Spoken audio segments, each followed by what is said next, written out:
Kairos itu, Allah bekerja di waktu tertentu, dan di waktu yang lain jikalau kau sengaja, dia tidak akan bekerja dengan cara yang tadi. Atau kalau Anda lewatkan momen itu, tidak tentu kembali. Kairos itu adalah Tuhan masuk dalam kronos atau waktu manusia yang reguler itu dan melakukan sesuatu yang super reguler. Yang supranatural. Yang tidak bisa diulangi dan tidak bisa kau sengaja. Misalnya, orang mau jalan nyebrang tiba-tiba, tali sepatunya lepas. Dia begini sebentar pasang sepatunya waktu dia jalan sana, truk.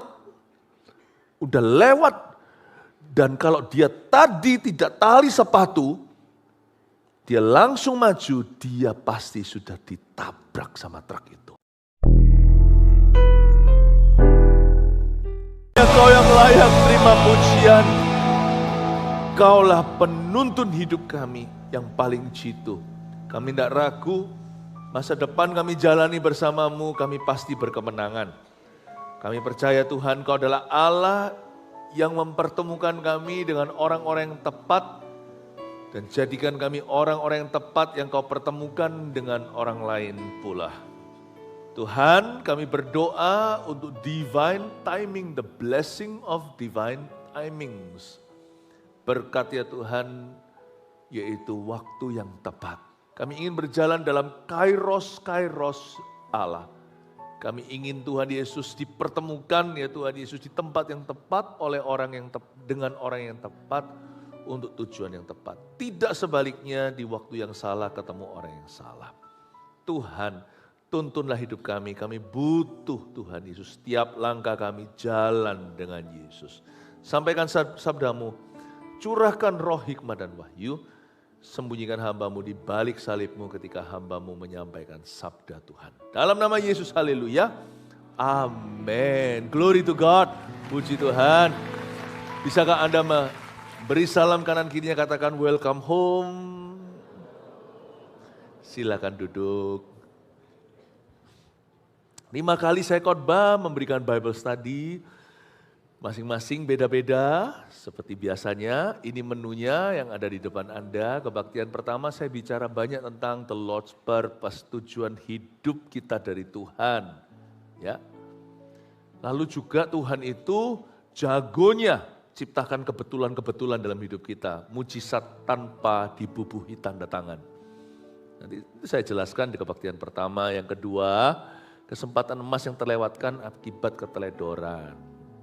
Tuhan itu enggak dikit-dikit marah, perfeksionis itu enggak. Tapi kalau kita tahu sesuatu, lalu kita dikasih kesempatan soal itu, jangan kau tunda. Sebab kesempatan yang dari Tuhan itu ada juga tipe-tipe yang enggak datang lagi seumur hidupmu. Kebaktian 3, pertobatan yang menuntun pada kemenangan, how to live, gimana hidup dalam spirit of repentance. Loh aku enggak salah apa-apa kok. Kita itu harus biasakan hidup di dalam roh pertobatan. Supaya kita terus bisa jalan dalam roh kemenangan. Nanti kebaktian terakhir itu 1, 2, 3, 4. Pasti ada hal-hal yang belum saya selesaikan, dirangkum jadi khotbah tersendiri nanti ibadah setelah ini. Mari kita sekarang belajar tentang kairos Tuhan. Cara-cara Tuhan menuntun kita. Allah yang mempertemukan ibadah 4 ini, ada satu cerita tentang gimana Samuel dipertemukan dengan Saul, atau sebaliknya Saul ketemu Nabi yang luar biasa. Tahu nggak, Tuhan itu matchmaker yang paling wahid di dunia. Kalau saya bilang matchmaker, mak comblang itu bukan hanya soal kekasih atau dalam konteks romantis, enggak ya. Tapi juga dalam hal bisnis, partner, sahabat sejati, ministry, everything, segala sesuatu. Allah kita itu Allah yang mempertemukan. Tahukah Anda bahwa Tuhan tidak pernah mau kita hidup sendirian. Dalam rencana Tuhan itu ada. Dalam rencana Tuhan selalu melibatkan orang lain dan panggilan Tuhan atas hidup kita itu begitu besarnya tidak bisa kita sendirian. Jangan sampai aja kita ditemukan di tempat yang salah, ketemu orang yang salah itu aja. Apes itu ada. Ternyata apes itu bukan punya masalah. Kalau gitu kita apes semua dong. Tapi yang namanya hoki itu juga bukan keberuntungan. Tapi kalau Tuhan pegang hidup seseorang, masalah hidupnya pun Tuhan bekerja sama mendatangkan kebaikan. Tapi orang fasik, orang yang tidak pernah mau menganggap Yesus itu apa-apa, masalah hidupnya akan menghancurkan dia. Jadi sebenarnya ya, kalau ikut Tuhan itu ada yang namanya divine timing. Ada yang namanya, ini berkat ini harus kita minta. Kita itu di waktunya, di waktu ilahi, itu harus ada. Tuhan itu seperti pemain drum yang mahir. Masing-masing itu saya nggak ngerti. Drum itu satu musik yang saya benar-benar tak paham. Tapi kedua anak saya, Jeremy dan Warren bisa. Itu kiri kanan ding dong, dangdung. Itu masing-masing itu mukulnya itu tepat pada waktunya, semua indah pada waktunya. You see, Tuhan itu bukan hanya memainkan peran, Tuhan bukan hanya menuntun 1-2 orang. Tapi Tuhan itu bisa membuat semua galaksi itu berputar pada tempat porosnya. Gak ada satu pun planet itu tabrakan. Padahal ya jumlah bintang saya curiga, tanya aja ilmuwan, lebih banyak dari jumlah manusia bisa-bisa. Yang paling dekat itu mungkin Sang Surya, itu mungkin dia cuma salah satu saja. Padahal kalau jauh-jauh di sana dalam semua universal, semua bintang itu Tuhan yang atur, tidak ada yang tabrakan. Hidup kita itu kalau dalam tangan Tuhan itu semua akan indah, bukan hanya pada waktunya. Masing-masing kita itu akan menemukan waktu ilahi. Karena itu jangan lihat masalahnya. Lihat Kristus dalam masalah Anda. Ada Kristus, ada damai. Tidak ada Kristus, tidak ada damai. Mari kita pelajari cerita ini bukan sandiwara, ini cerita sungguhan. Ini ada suatu drama yang luar biasa. Bagaimana Allah mempertemukan 2 insan yang luar biasa pula, yaitu Saul, Raja Saul dan Nabi Samuel. Mari kita lihat langsung aja ke episode loncatan, yaitu 1 Samuel pasal 9 ayat 9 sampai 18. Setiap kalimat, nanti setiap ayat saya akan bahas. Dahulu di antara orang Israel, apabila seseorang pergi menanyakan petunjuk Allah, ia berkata begini, ini ada pepatah zaman dulu itu, nah ya, orang itu ngomongnya begini, mari kita pergi kepada pelihat, sebab nabi yang sekarang ini disebutkan dahulu pelihat. Jadi di zaman orang Israel, zaman dulu secara tradisional, orang-orang itu kalau kepingin cari nabi untuk terima nasihat atau untuk didoakan, mereka bukan bilang ayo ke nabi yuk. Mereka bilang ayo pergi cari pelihat. Ya. Jadi sebelum masuk Samuel dalam cerita ini. Jadi ternyata seorang pelihat pasti seorang nabi. Tapi seorang nabi tidak tentu seorang pelihat. Ayo tak ajak mikir ya. Ya. Seorang pemain NBA, ya, National Basketball Association, terkenal banget tuh, bergengsi itu.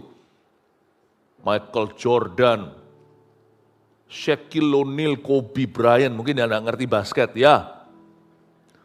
Pasti bisa main basket. Mana ada orang NBA nggak bisa main basket. Tapi orang main basket nggak tentu NBA. Paham ya? Nangkep ya ini ya?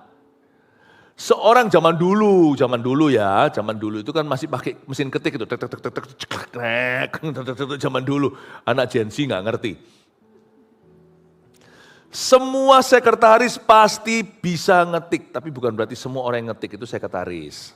Seorang pelihat, pasti seorang nabi. Pelihat itu bahasa Inggrisnya seer. Orang yang mendapat penglihatan. Baik itu penglihatan waktu dia bangun atau penglihatan saat dia tidur seperti mimpi. Tapi seorang nabi, seorang pelihat, pasti seorang nabi. Dia profetik. Tapi seorang nabi enggak tentu karunianya itu melihat sesuatu. Contohnya itu Yesaya, Yeremia. Ya, enggak semuanya seperti Elia. Ada yang menuliskan sesuatu. Ya. Saya ngomong apa sih? Mau coba ngomong apa sih? Apa hubungannya dengan Allah yang mempertemukan? Kita harus belajar untuk hidup dalam dimensi kenabian. Meskipun kita semua bukan nabi. Apa itu dimensi kenabian? Jalan dalam kairos ilahi. Karena kita ini semua umat yang profetik. Di seluruh dunia, Roh Allah bekerja. Di seluruh dunia, seperti Nabi bersabda. Biasanya ditambahin, haleluya gitu ya. Di seluruh dunia ada ilham roh yang heran tentang kemuliaan Tuhan seperti air menutup lautan. Di gereja ini Roh Allah bekerja di hidup kita seperti Nabi bersabda. Di tempat kerja ada ilham roh yang heran tentang kemuliaan Tuhan seperti air menutup lautan. Ini lagu Pentakostal lama. Kita harus berjalan dalam dimensi nabi. Meskipun tidak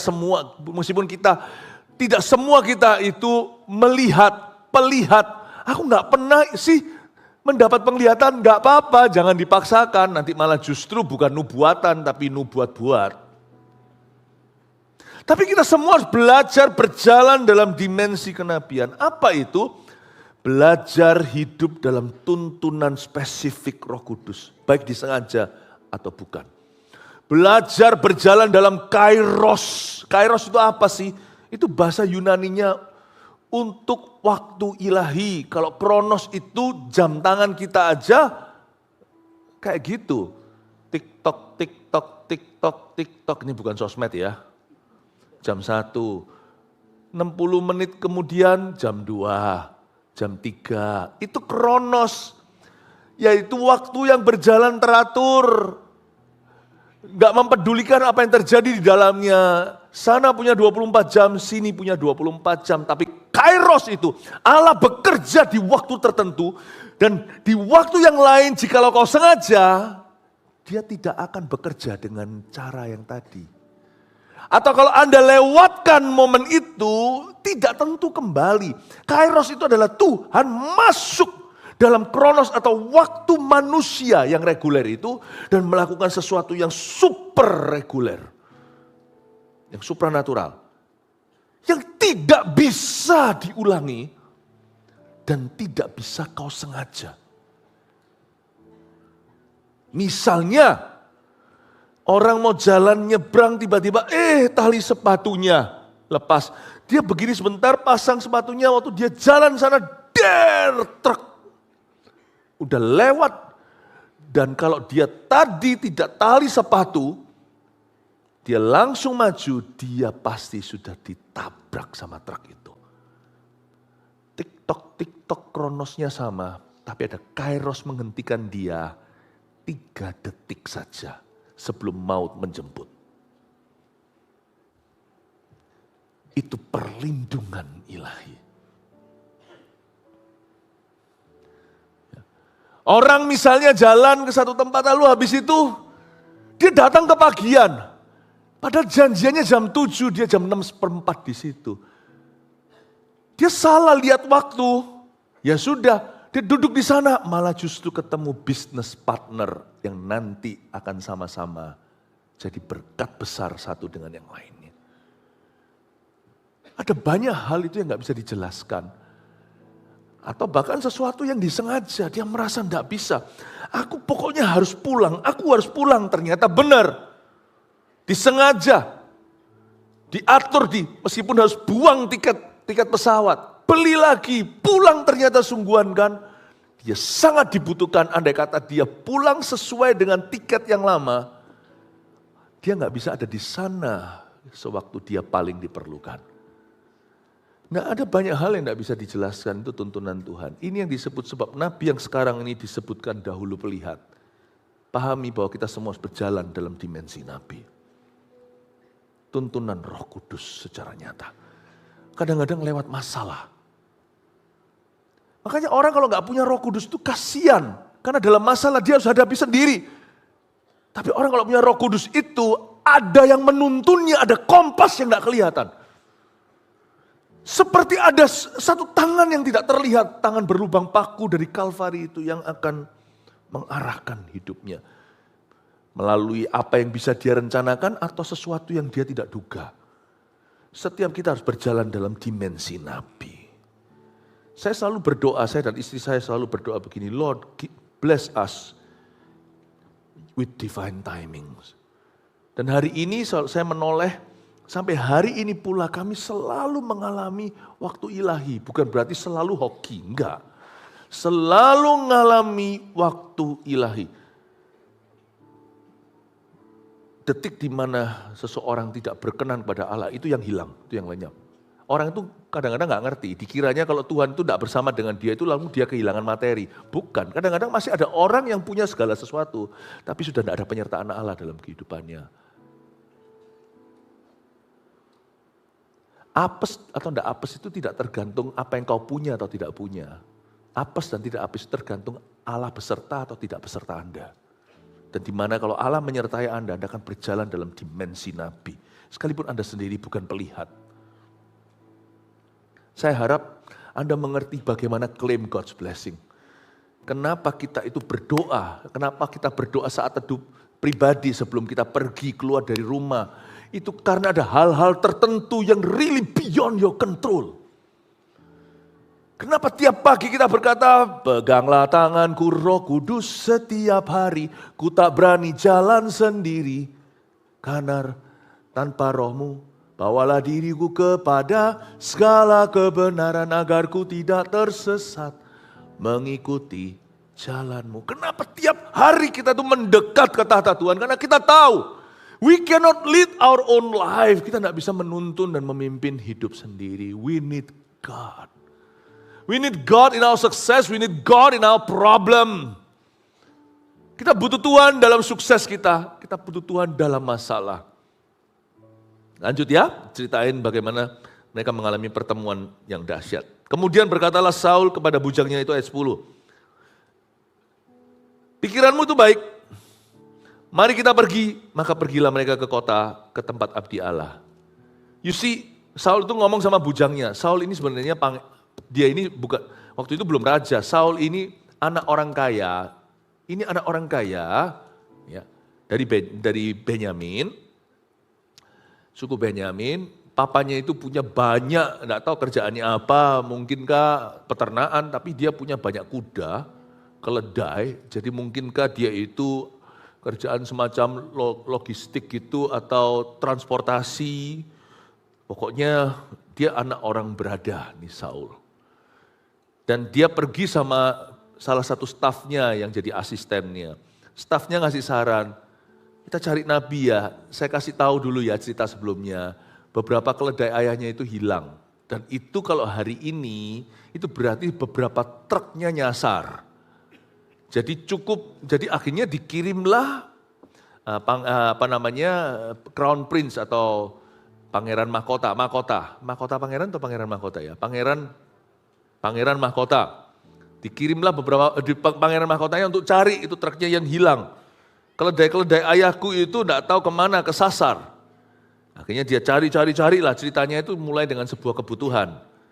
Akhirnya sang bujangnya, asisten itu lebih rohani. Paling dia lebih apa ya, dia itu lebih updated, terupdate dengan kejadian-kejadian yang sifatnya rohani. Dia ngomong sama bosnya ini, tuan muda, tuan, gimana kalau kita cari nabi yuk? Kita cari pelihat, mungkin siapa tahu kalau didoakan, dia bisa kasih kita nasihat. Saul itu bisa gak kenal Samuel loh, Samuel itu terkenalnya luar biasa.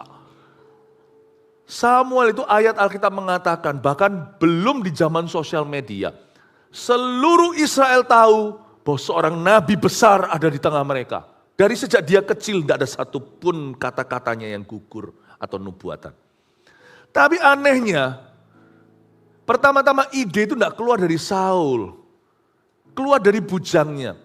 Lalu ketika diberitahu, yuk cari pelihat, Saul juga nggak tahu. Antara dia itu nggak pernah tiktokan, Atau memang dia itu orangnya cuek untuk perkara-perkara yang sifatnya kerohanian. By the way, Saul ini orangnya sekuler banget pikirannya. Zaman sekarang itu misalnya kalau ada orang Kristen, ya kan? Orang Kristen, tapi tidak aware, itu berarti dia benar-benar simpatisan. Mungkin di Amerika zaman-zaman di mana Billy Graham yang diberikan julukan pendeta 1 miliar jemaat. Siapa nggak tahu Mr. Billy Graham? Ya, presiden pun kenal. Bayangin kalau zaman itu ada orang Kristen di Amerika nggak ngerti who Mr. Graham is. I think dia hanya Kristen-Kristenan. Nah, Saul itu kayak gitu orangnya. Jadi saya kasih sedikit backdrop story-nya. Bujangnya Saul itu malah justru lebih ngerti tentang dunia gereja. Dia bilang gini loh, ayo kita cari nabi. Lalu Saul berkata, good idea, boleh sih. Maka pergilah ia ke kota, ke tempat abdi Allah itu. Saya tunjukkan ya, Allah mempertemukan orang itu tidak tentu satu pihak itu sungguh-sungguh mencari. Tapi selama ada satu pihak yang benar, Allah akan mempertemukan banyak dunia menjadi satu ketemu di tengah. You see, all he needs is one Samuel. Tuhan itu selalu mulai bekerja dengan orang benar dulu. Orang yang salah, semi benar, semi salah, semua akan dipertemukan nanti di jalanmu. Karena Tuhan cinta Israel. Karena Tuhan punya rencana atas dunia. Saul itu nggak cari Tuhan banget sih. Malah nggak cari Tuhan sama sekali. Mungkin cuman dia nggak anti gitu aja loh. Saya percaya di sini kalau ada seorang businessman yang takut akan Tuhan, nanti banyak hal dipertemukan di duniamu. Kalau di sini ada seorang CGL atau seorang anggota CG member yang sungguh-sungguh mencari Tuhan dan ingin bertemu, nanti ada banyak hal dipertemukan dalam hidupmu. So jangan khawatir kalau orang lain meresponimu atau tidak meresponi Anda. Anda aja responi Tuhan. Nanti segala sesuatu Allah akan pertemukan. Cuman butuh satu orang jalan dalam kairos. Berjalan dalam dimensi Nabi. Nanti segala sesuatu akan jatuh pada tempatnya sendiri. Will you be the one? Saya selalu ngomong sama Tuhan, I want to be the one. Here I am, send me, itu bukan berarti dikirim ke Afrika. Ini aku utuslah aku, itu berarti pimpinlah langkahku. Ya, pimpinlah langkahku. Tiap langkahku diatur oleh Tuhan dan tangan kasih-Nya memimpinku. Di tengah gelombang dunia menakutkan, hatiku tetap tenang teduh. Setiap langkahku, ku tahu yang Tuhan pimpin. Ke tempat tinggiku dihantarnya. Hingga sekali nanti aku tiba di rumah Bapa surga yang baka. Maksudnya di dunia ini terus tuntun saya Tuhan. Ke tempat yang tinggi itu rencana Allah. Ya, saya mau tantang jemaat kita masing-masing Anda itu berjalan dalam dimensi Nabi. Tanpa harus sok nabi-nabian. Gak usah kita berkata, oh demikian firman Tuhan. Seperti anak-anak muda kalau sudah jatuh cinta jadi nabi semuanya. Tuhan berkata, kamu jodoh saya. Jawab, kalau memang bukan. Tuhan juga berkata, kamu bukan jodohku, salah satu kita salah. Jangan mau diancam pakai nama Tuhan. Jalan dalam dimensi Nabi itu bukan jadi pelihat tiba-tiba. Tapi untuk hidupmu sendiri itu bisa berjalan dalam tuntunan ilahi. Sehingga timing-timingmu itu bisa pas. Itu tidak bisa dipaksa, itu tidak bisa dibuat-buat. Itu ada sutradara dari sorga yang mengancang semua. Bahkan masalah pun orang lain berkata, apes lu. Tiba-tiba bisa diputar balikkan. Tuhan mengerjakan kebaikan, orang jadi garuk-garuk kepala. Gara-gara masalah itu, seluruh keluarga diselamatkan. Kok bisa ya? Tapi orang fasik gali lubang jatuh sendiri ke dalamnya. Orang benar berjalan, orang fasik gali lubang. Dia justru melangkahinya. Semua senjata ditempa melawanmu justru tidak akan berhasil. Kata Alkitab di Yesaya 54. Saya tambahkan, setiap senjata ditempa melawanmu justru jadi peluru keberhasilanmu. Saya percaya Tuhan itu masih akan menunjukkan kemuliaannya dan akan membedakan orang fasik, orang benar dari orang fasik. Allah akan memberikan perlakuan khusus kepada orang-orang yang sungguh-sungguh tulus. Saya ajak kita lihat ya ayat 11. Ketika mereka naik jalan pendakian ke kota itu, mereka bertemu dengan gadis-gadis yang keluar hendak menimba air. Mereka di sini adalah Saul dan bujangnya. Mereka bertanya kepada gadis-gadis itu, "Pelihat ada di sini?" Tanda tanya. Ayat 11 saya bisa bayangkan gadis-gadis itu semuanya blush. Ya, enggak usah pakai blush on. Gadis-gadis itu semuanya langsung kemerah-merahan pipinya. Kenapa? Karena Saul itu satu tinggi. Dia tinggi satu kepala di atasnya, dia gagah. Ya. Saul itu ganteng. Tinggi dan tampan, tipe raja yang diinginkan oleh orang Israel. Raja pilihan rakyat. Jadi saya bisa bayangkan tuh gadis-gadis semua ditanyai sama satu orang dan dia anak orang kaya. Pasti juga tidak akan compang-camping ya kan. Untuk dia datang, permisi ladies gitu ya. Ada pelihat di sini. Hihihi gitu ya. Ya segitulah kira-kira. Jawab gadis-gadis itu kepada mereka. "Ya, ada. Baru saja ia mendahului kamu. Cepat-cepatlah sekarang. Ia datang ke kota hari ini. Karena ada perjamuan korban untuk orang banyak di bukit pada hari ini." Petunjuk-petunjuk alami.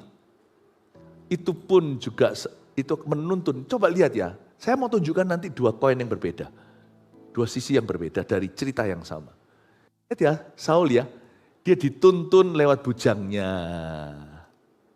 Lalu habis itu dia dituntun lewat gadis-gadis itu yang mungkin semuanya lagi kemerah-merahan, GR ditanya oleh seorang yang tinggi dan tampan kaya raya. Anda bisa lihat nggak keduniawian dalam prosesnya? Tapi Tuhan bisa pakai orang duniawi loh untuk menuntunnya kepada Anda. Di dalam dimensi kenabian ini, Tuhan pakai perkara-perkara alami bahkan duniawi loh untuk menuntun seseorang kepadamu. Tapi nanti saya mau tunjukkan ya, Samuel tidak pakai tuntunan duniawi. Karena Samuel cari Tuhan, saya buat kontras tak bedain. Supaya hitam putih kelihatan, meskipun sama-sama dua sisi ini tuntunan Allah untuk mempertemukan di tengah. Tapi cara Allah menuntun Saul itu satu hal, cara Allah menuntun Samuel itu dua hal. Tuhan menuntun Saul sesuai dengan levelnya. Level orang yang tidak cari Tuhan. Nggak serius, tidak haus. Ya Tuhan pakai hal-hal itu. Tapi Tuhan tuntun Samuel lewat suaranya secara pribadi. Beda ya. Beda ya. Kita itu mau dipakai Tuhan atau dimanfaatkan Tuhan? Kau pilih. Bahasa Chinese-nya, pakailah aku Tuhan. Kalau itu permintaan seorang hamba Tuhan. Xing ni shiyong wo. Tapi kalau kata satu lagi yang mirip dengan itu bukan shiyong, tapi liyong.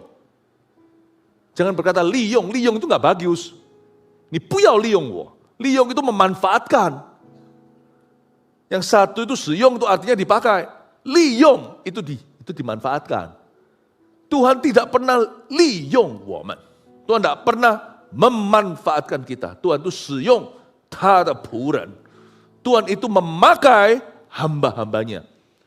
Tuhan sama saya hubungannya bukan memanfaatkan, tapi memakai saya.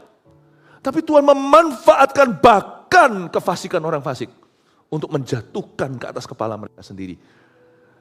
Dan sebenarnya Tuhan memanfaatkan keadaan-keadaan Saul. Karena Saul itu memang tidak pernah cari. Dia jalan di dalam dimensi nabi itu bukan kesengajaan. Dia itu cuma ikut arus dan Tuhan memang arahkan. Tuhan tuh bisa memakai apapun juga. Tuhan pakai Yeremia untuk menyampaikan firman mulia. Tapi Tuhan juga pakai keledai untuk bicara sama Bileam. Kita ini Yeremia, kita ini nabi atau keledai. Dalam cerita ini, Saul itu dituntun harus dengan cara tidak langsung oleh Tuhan. Karena Saul tidak punya hubungan pribadi dengan Tuhan. Tetapi Samuel itu Samuel itu dituntun oleh Allah secara pribadi. Jadilah Samuel, jangan jadi kayak Saul. Tuntunannya itu harus lewat bujangnya. Bujangnya pun coba-coba. Kalau nanti Anda baca ya, sebelumnya ya ceritanya ya. Bujangnya itu ngasih saran, nanti kalau ketemu ya, kita kasih duit itu nabinya. Ada ayatnya itu sebelumnya. Bujangnya ini pun keduniawian, tapi masih lumayan dibandingkan dengan Saul yang sekuler sama sekali. Dia kira salam tempel itu mempan sama hamba Tuhan yang tulen. Dia kira semua pendeta bisa dikasih amplop gituan aja suruh nubuat. Atau setelah nubuat, thank you ya Pak. Emangnya bisa dibeli kalau itu hamba Tuhan sejati? Tapi Tuhan enggak, Tuhan menjaga. Tuhan tetap tidak tersinggung. Tuhan tetap pakai semua keduniawian pikiran mereka untuk mendatangkan Saul ke hadapan Samuel. Tapi sama Samuel Tuhan tidak pakai tading aling-aling. Tuhan ngomong apa adanya. I want to be like Samuel.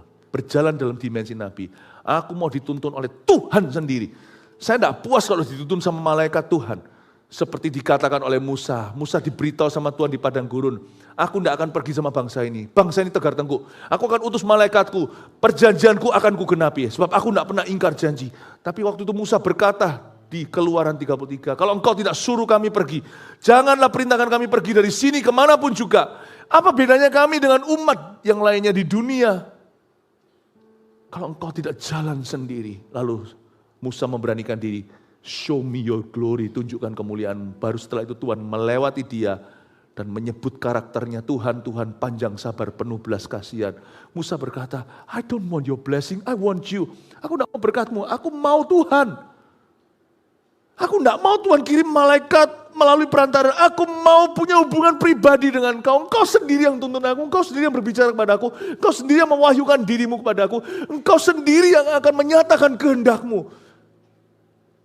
Bayangin bedanya. Makanya Musa itu kayak gitu hubungannya dengan Tuhan.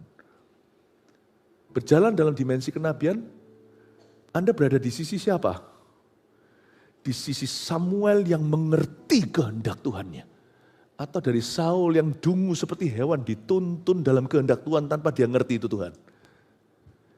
Anda mau dituntun secara sengaja atau tanpa sengaja dimanfaatkan untuk tetap menggenapi semacam rencana Allah. Atau Anda sebagai Samuel, sahabat Allah. Seorang hamba tidak mengerti apa yang diperbuat tuannya, tapi seorang sahabat tahu apa yang dilakukan oleh temannya. Dalam berjalan dalam dimensi Nabi, saya mau seperti Samuel, saya mau jadi sahabat Allah. Saya tidak mau degil atau saya tidak mau bebal hati seperti Saul. Buktinya ujungnya ya, saya kasih bocoran langsung episode terakhir. Samuel setia sampai akhir. Saul mengkhianati Allah dan mati binasa. So what kalau dituntun sama Tuhan? Kalau ujungnya kayak gitu. Karena Saul dari dulu memang tidak pernah serahkan hati. Tapi Samuel dari dulu mencari Tuhan dengan segenap hati. Bapak, Ibu, Saudara, saya dorong Anda. Dalam cerita ini Allah mempertemukan. Jadilah Samuel, bukan jadi Saul. Mintalah Tuhan tuntun Anda secara pribadi. Carilah hatinya dulu. Carilah wajahnya. Waktu saya baca ini semuanya, saya lihat tuntunan Allah. Tapi Saul tidak menyadari itu Tuhan. Dan Tuhan harus pakai cara yang murahan untuk menuntun dia. Tuhan tidak memakai cara yang mulia. Tuhan pakai bujangnya yang masih yang dalam bujangnya itu loh, yang masih rohani juga tanggung-tanggung. Yang mengira bahwa hamba Tuhan bisa dibeli. Tuhan pakai gadis-gadis yang GR didekati orang yang cakep, yang ganteng, yang tinggi. Tuhan bisa pakai segala keadaan di sekeliling Saul, tapi Tuhan tidak bisa bicara kepada Saul secara pribadi. Jangan jadi orang yang hanya ngeflow dalam rencana Allah tanpa mengenal Allahnya. Jadilah orang yang kenal Tuhan dulu, carilah kerajaannya dan kebenarannya, segala sesuatu ditambahkan kepadamu. Kalau kita baca ayat-ayat ini saya bisa melihat kontrasnya. Kita lihat sekarang ayat yang berikutnya, ayat 13. Diberitahu sama sama gadis-gadis itu, apabila kamu masuk ke kota, kamu akan segera menjumpainya sebelum ia naik ke bukit untuk makan. Sebab orang banyak tidak akan makan sebelum Samuel datang. Karena dialah yang memberkati korban. Kemudian barulah para undangan makan. Pergilah sekarang sebab kamu akan menjumpainya dengan segera. Dengan kata lain, Saul diperingatkan. Kamu nanti kalau datang masuk ya ke sana, kamu lihat Orang-orang banyak di situ nggak berani makan sebelum sang pelihat datang. Karena dialah sang nabi itu yang akan memberkati korban. Kemudian para undangan boleh makan. Demikianlah orang-orang yang berkenan pada Allah. Mereka akan punya posisi dihormati di hadapan Tuhan dan di hadapan manusia. Dihormati oleh manusia itu bukan berarti jadi publik figur. Dihormati manusia itu adalah Tuhan akan menyediakan wibawa bagi setiap kita yang hidup dalam tuntunannya. Orang yang hidupnya berkenan pada Allah itu akan punya semacam wibawa di dalam dunianya. Sehingga orang-orang yang di dunia tidak berani makan sebelum kau berkati persembahan itu. Sebelum kau memberkati korban. Akan ada semacam wibawa. Kalau kita itu berjalan dalam perkenanan Allah. Wibawa itu tidak tentu sekali lagi berarti Anda populer atau terkenal atau follower banyak, itu tidak ada hubungan. Tapi in your own respective world, dalam duniamu sendiri itu pasti akan ada respect karena Tuhan dan respect atas hidup Anda. Orang-orang yang ada sekeliling Anda akan tahu hidupmu berbeda. Itu juga berkat orang yang jalan dalam dimensi Nabi, sebab upah Nabi adalah milik Nabi. Artinya, pasti orang-orang yang berjalan dalam tuntunan Allah itu ada wibawa di mana dia ditempatkan. Kalau sampai orang-orang yang ada di sekeliling Anda, di dunia Anda itu bisa berbuat dosa dan tidak sungkan sama Anda, itu berarti Anda dan saya perlu nambah wibawa. Kalau sampai teman-teman kita semuanya itu, misalnya kalau ketemu nih ada pendetanya, lo pendetanya, itu lo pendeta lu, lalu berkata, dia di depan pendetanya aja ngomongnya gitu, padahal Pak sama kita semuanya nggak begitu. Kalau sampai mereka komentar begitu, itu berarti harus ada perubahan dalam hidupmu. Orang yang berkenan pada Tuhan itu pasti punya wibawa. Pasti punya wibawa. Wibawa itu bukan berarti dia serius melulu atau jaim jaga image. Wibawa itu arti pasti ada sesuatu yang membuat orang lain respect dengan Anda. Karena Tuhanmu dalam hidupmu. Amin Bapak Ibu Saudara. Kalau sampai orang-orang berdosa di sekeliling Anda itu, orang-orang berdosa, orang-orang dunia itu merasa Anda sama saja. Nah di situ saya rasa kita perlu evaluasi kembali. Loh Pastor Philip, kalau gini kan berarti saya dibilang fanatik. Asal kita jangan sampai dibilang fanatik karena kita aneh. Karena di depan orang tiba-tiba kita komit sendiri gitu ya. Itu jadi aneh. Tapi kalau mereka melihat iman kita dengan perbuatan kita itu selaras. Iman kita mereka tertawakan sampai mereka lihat hasil kerja kita. Di mana kita ditempatkan. Mereka melihat etika kerja kita. Sampai pada titik di mana mereka sungkan menghina iman kita. Karena mereka melihat perbuatan kita. Dan I think itu sungkan dari Tuhan. Itu sungkan dari Tuhan. Wibawa ketika diberikan, kita mungkin akan kehilangan beberapa orang. Beberapa orang akan menghindari kita, menjauhi kita. Jadi pasti ada sesuatu yang dikorbankan kalau kita mau berkenan. Orang yang berkenan pada Tuhan itu pasti satu titik. Akan ada orang-orang yang meninggalkan dia. Asal jangan sampai itu loh orang aneh. Karena kita itu weird, karena kita aneh. Tapi kita itu dikagumi karena kita normal. Tapi dibanding dengan hidup mereka, mereka rasa kita lebih dari mereka. Dengan perbuatan kita membeli respect mereka, sampai satu titik di mana mereka tidak berani lagi menghina iman kita. Karena mereka tahu bahwa kita bahwa iman kita itu tulen sejati, iman kita itu bukan omong kosong tong kosong nyaring bunyinya. Belilah perkenanan Allah itu sampai orang banyak tidak berani makan sebelum Samuel datang karena dialah yang akan memberkati korban. Ini adalah satu titik yang harus kita capai sebagai orang Kristen. Baru setelah itu kita disebut saksi Kristus di dunia ini. Pada waktu saya pertama kali bertobat itu susah karena teman-teman saya pada waktu itu masih teman-teman lama. Sama teman-teman baru kan saya baru aja dilepaskan Tuhan. Jadi sebagian dari teman-teman lama saya itu melihat perubahan saya. Yang satu berkata, so you love your God. Sampai satu titik dia tanya dan saya jawab dengan gamblang. Pertanyaannya gampang, jangan rumit kalau menjawab. Saya bilang yes.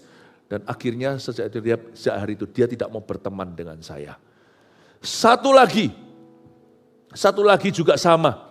Dia melihat perubahan saya, bukan karena saya aneh, bukan karena saya di depan mereka berbahasa lidah, bukan tempatnya. Kecuali kalau Anda sedang mendoakan dia orang yang terbuka. Bukan berarti tiba-tiba saya selalu mengutip ayat. Tetapi mereka melihat bedanya. Dulu teman saya, zaman saya bertobat kan masih umur 18. Itu teman yang saya ajak bolos segalanya, waktu saya diajak nyontek segalanya gitulah ya bahasa lamanya. Saya nggak mau, dia jadi aneh. Kenapa sih kamu? Kamu sejak ke gereja itu loh, kamu tuh baik begitu.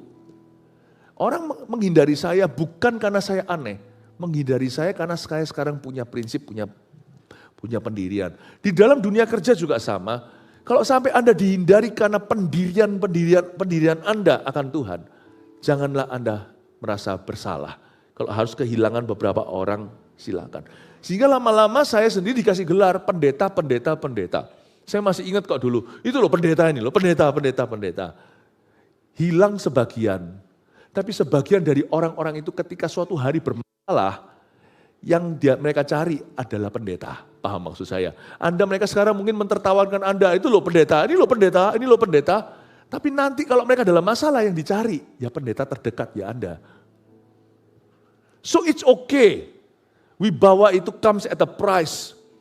Wibawa nabi itu ada harga yang harus dibayar. Mana ada nabi yang tidak pernah dianiaya? Coba baca di Alkitab dari Perjanjian Lama. Nabi-nabi itu dianiaya.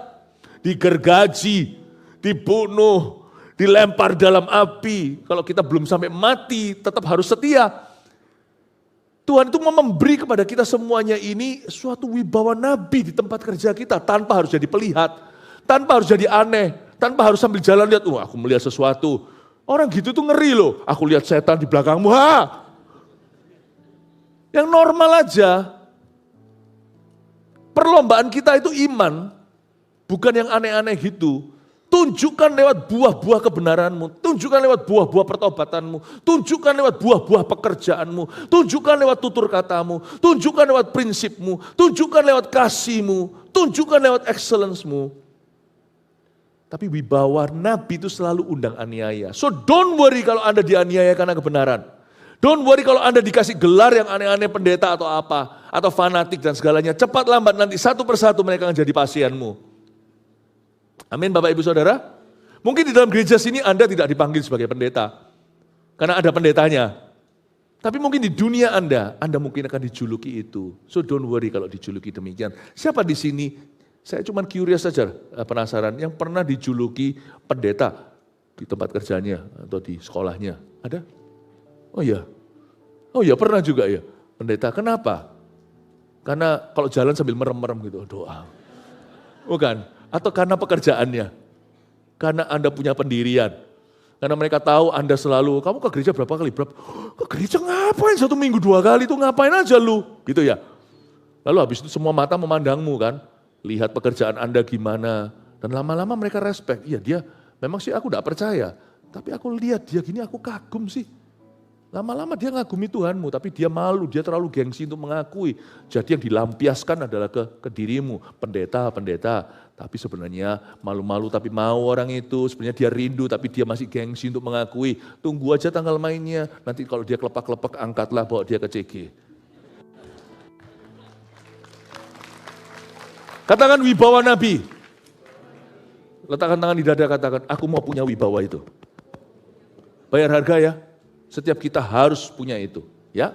Lanjut lagi, kita lihat ayat yang ke-14. Maka naiklah mereka ke kota dan ketika mereka masuk ke kota, Samuel yang berjalan keluar untuk naik ke bukit berpapasan dengan mereka.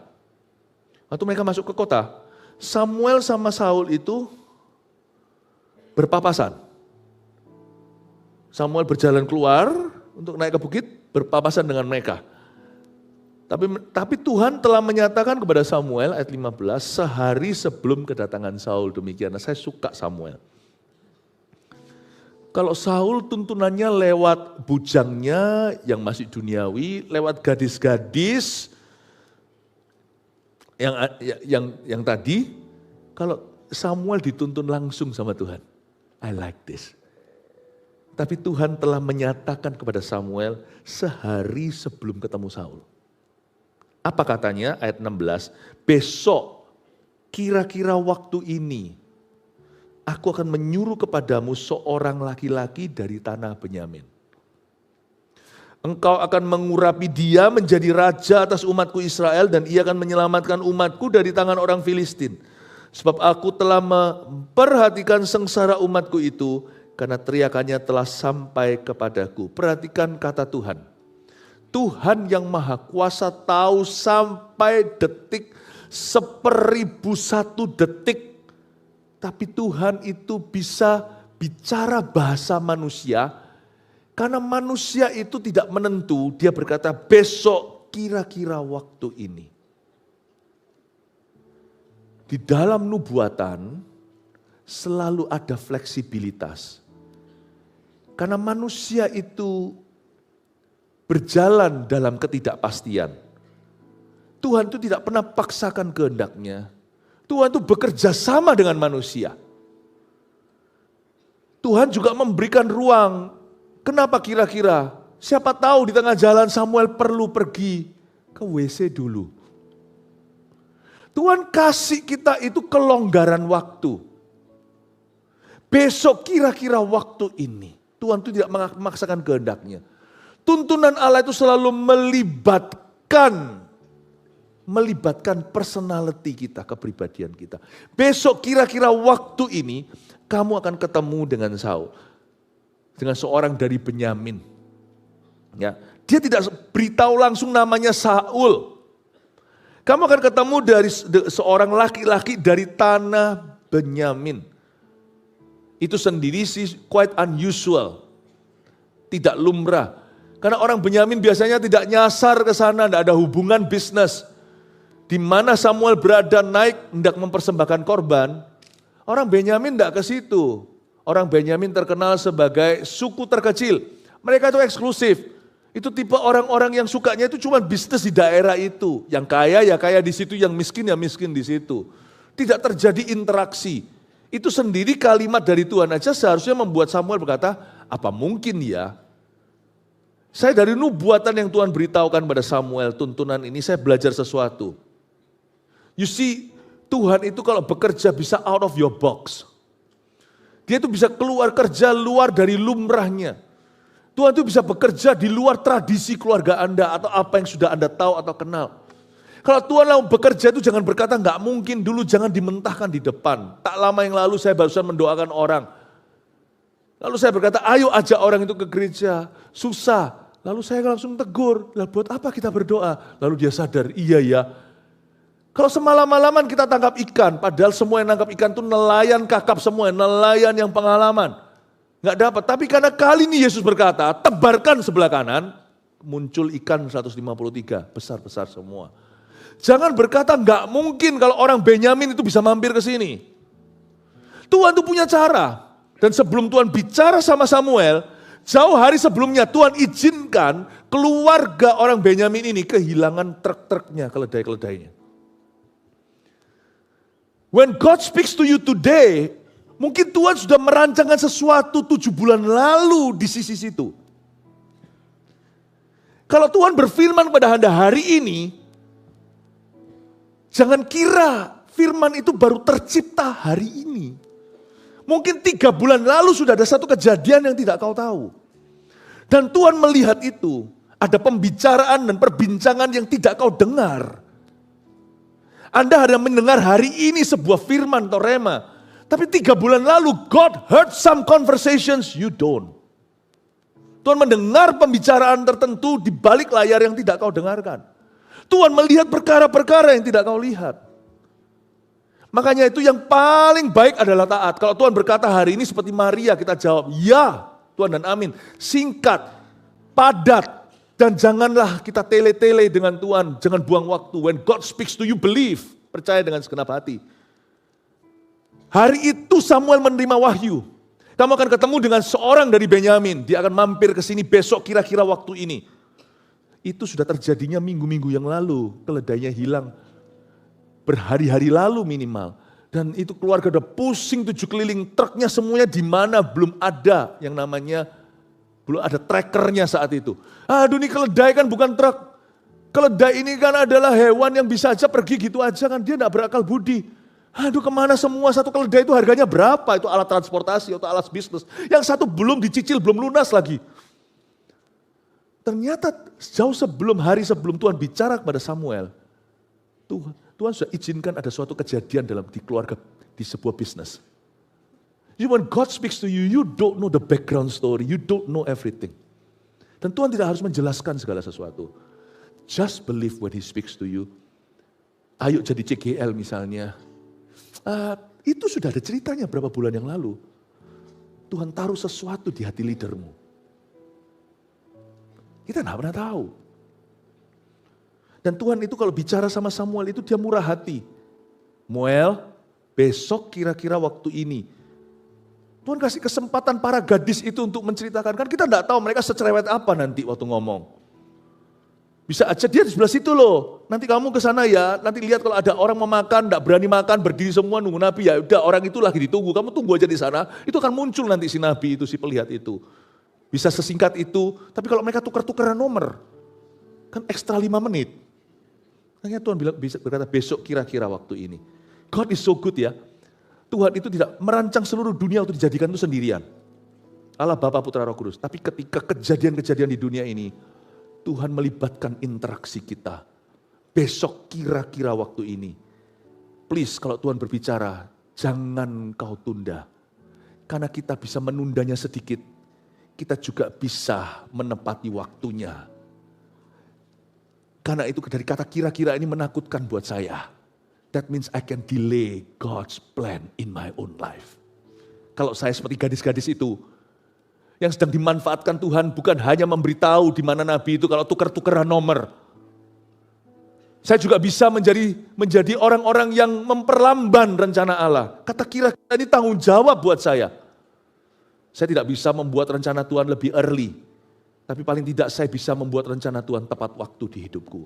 Bagaimana kira-kira yang terjadi dengan sida-sida Ethiopia itu jikalau Filipus yang diberitahu, kamu harus pergi ke tanah selatan, tempat orang-orang sunyi, tidak ada orang ke sana.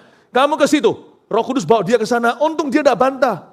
Kira-kira itu bisa berarti dia lambat 3 menit. Kalau sampai dia lambat 3 menit, itu sida-sida itu berhenti sejenak. Dia berhenti sejenak itu baca Yesaya, kok bisa pas waktu dia baca di ayat tertentu, pas Filipus ada di situ dan mendengar dia baca surat Yesaya itu atau kitab Yesaya, lalu dia tanya, siapa yang diberitahukan oleh Nabi ini? Dirinya sendiri atau orang lain? Filipus masuklah dengan penginjilan. Yang dimaksud adalah Yesus, tak lama kemudian dibaptis, coba telat 3 menit. 3 menit, berarti waktu dia telat 3 menit itu bisa jadi dia pas sudah tutup Alkitabnya, atau pas dia sudah gak tanya, atau bisa jadi, ayo sudah si kusir, cepat kudanya, dipecut lagi kita kembali ke Ethiopia. Bisa jadi pas 3 menit kemudian telat, karena berbantah-bantah, si orang Ethiopia itu sudah pergi ke negaranya.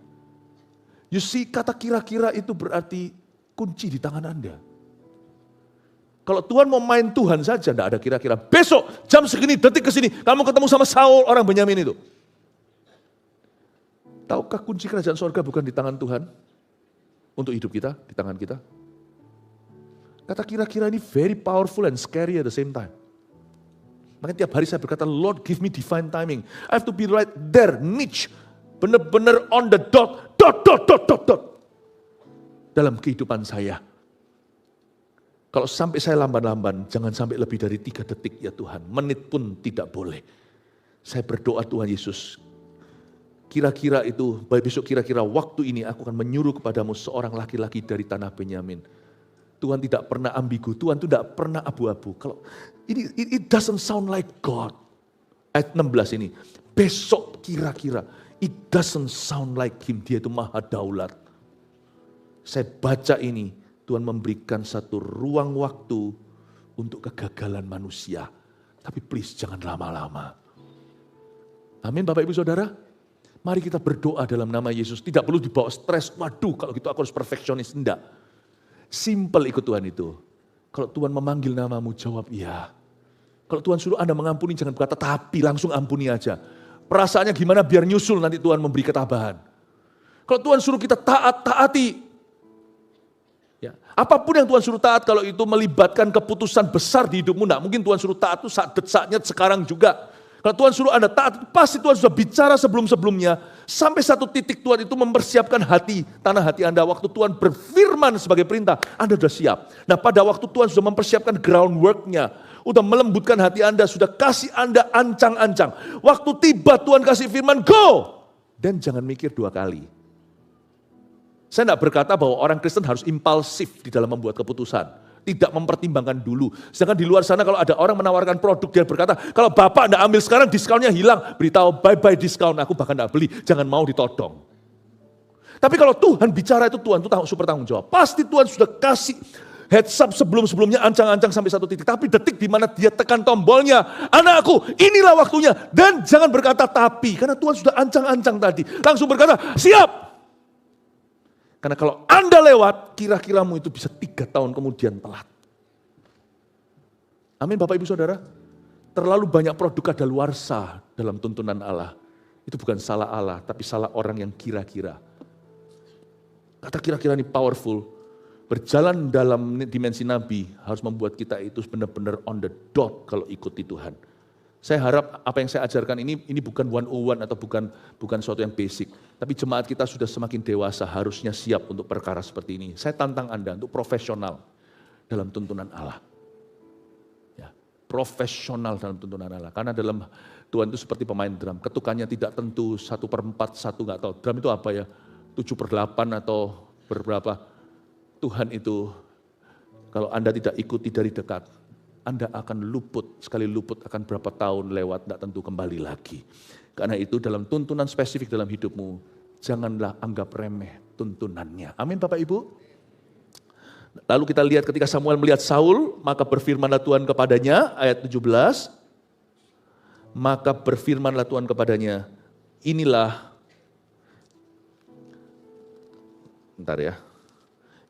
orang yang kusebutkan kepadamu itu, orang ini yang memegang tumpuk pemerintahan atas umatku.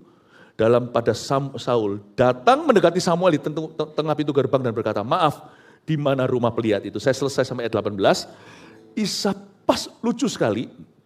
Jadi mereka papasan kan, tiba-tiba yang datang itu bukan Samuel yang cari Saul. Kalau Tuhan berfirman, Anda jangan tolong Tuhan.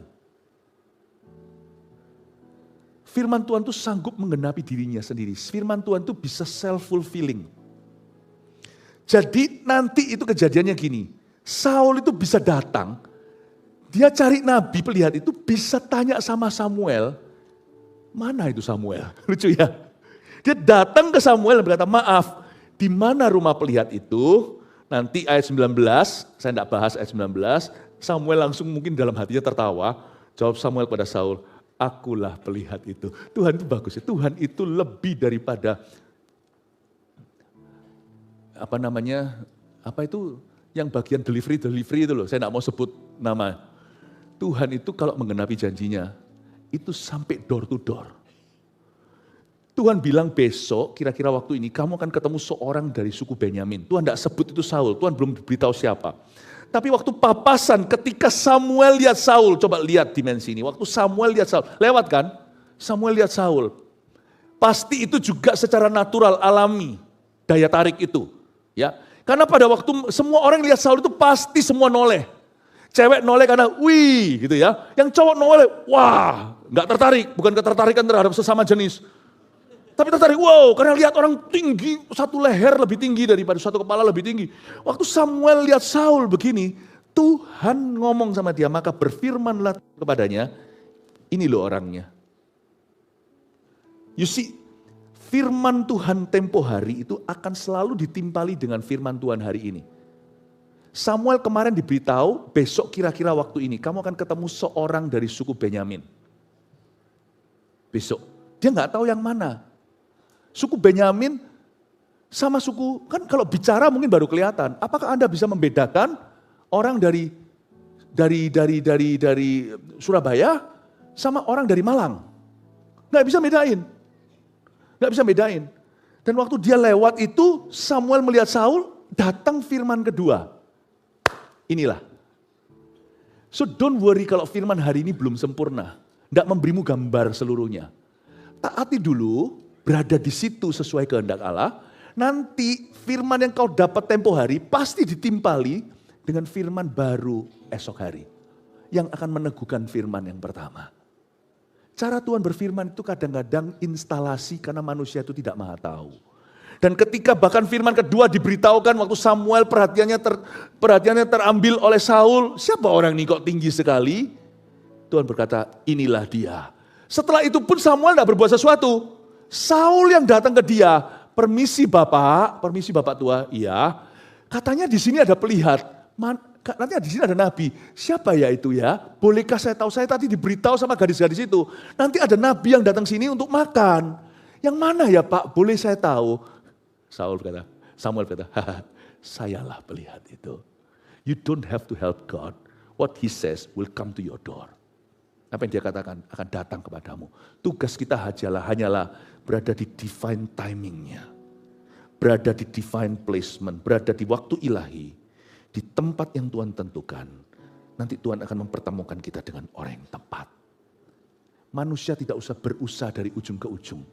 Berusaha aja untuk selalu berada di waktu Allah. Kalau Tuhan berkata, taatilah. Selalu berada di tempat. Jangan murtad. Jangan jatuh bangun dalam dosa. Jangan on and off dalam komitmen. Selalu berada di divine placement. Di tempat yang aku tahu. Aku sedang berada di poros kehendak Allah. Sekalipun aku masih menunggu sesuatu. Meskipun belum semua rencana Allah digenapi dalam hidup saya. I want to be where you are. I want to be where you want me to be. Aku mau berada di mana kau kehendaki aku di situ. Nanti orang-orang yang tepat akan mulai berdatangan di hidupmu. Amin Bapak Ibu. Saya berdoa semua kita berjalan dalam dimensi Nabi. Kasih tepuk tangan untuk Tuhan. Mari kita bangkit berdiri. Thank you.